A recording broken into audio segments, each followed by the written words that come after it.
kids? Well, guess what? It is turning into apple season now.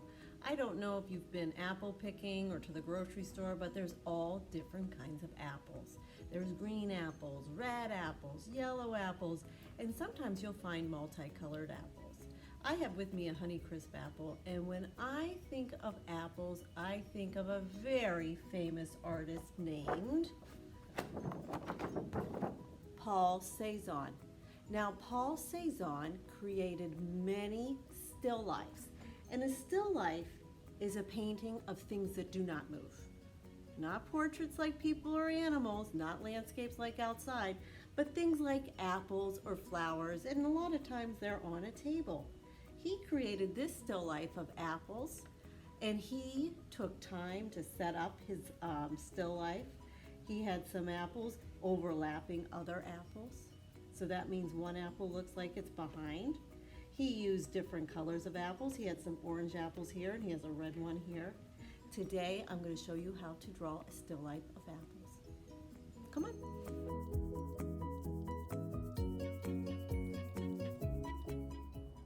All right, let's get to work on our still life of an apple. Here's your supply list. You're going to need white paper. Grab a black crayon or Sharpie, and to color it, you can use crayons, markers, watercolors, pastels, whatever you decide and have on hand. I'm going to use a Sharpie marker, but if you don't have the Sharpie marker, you can go ahead and use your black crayon. We are going to draw a bowl of apples like Cézanne did. So I'm going to start out with a circular shape, and I think I'll do a couple. Maybe I'll do 3. And apples are not perfectly round, so it's okay if you have a little bit of a wobbly apple. The next thing you're going to do is add the stems. Do you see how it kind of goes in and then the stem comes out? To show that, I'm going to do a little U, and then I'll draw my stem. Little U, draw the stem, draw the stem. I didn't draw my stems all in the same spots because artists like variety, and variety is using different things.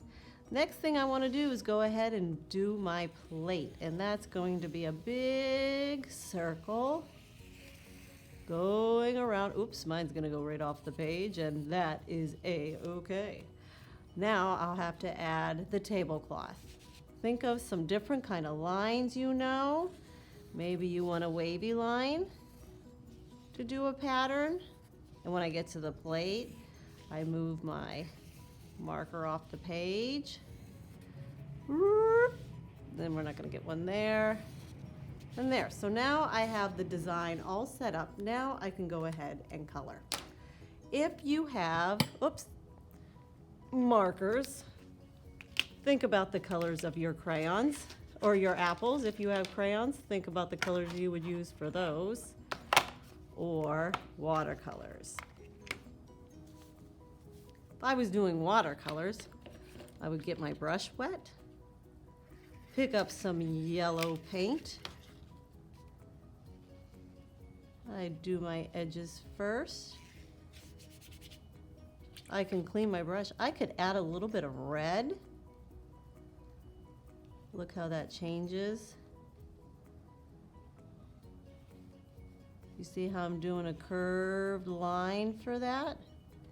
If I had crayons, I could very lightly color one edge of my apple with red, maybe a little darker.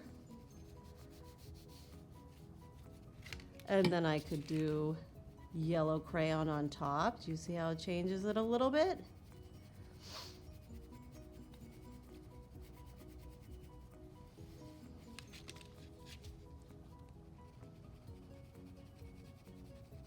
I'm coloring very lightly on that.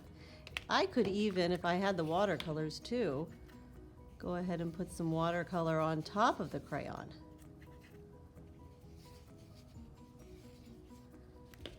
Or I could use marker. I'm gonna get my red marker.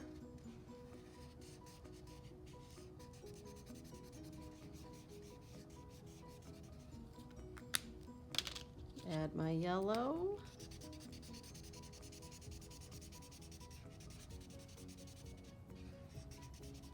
You could even take your brush, get it a little wet, and wherever your marker is will blend into your yellow. Do you see how it started to form a little bit of orange? You can do that. So there's a variety of techniques you could use. You can go ahead and finish coloring your artwork. So if I was going to color the plate, maybe I would use a single color for the whole plate just so I can get a little unity and think about my apples. I always do the edges first. Or you could use markers, or you could go ahead, pick up your watercolor paints. If you even had tempera paints or acrylics, you could use those as well.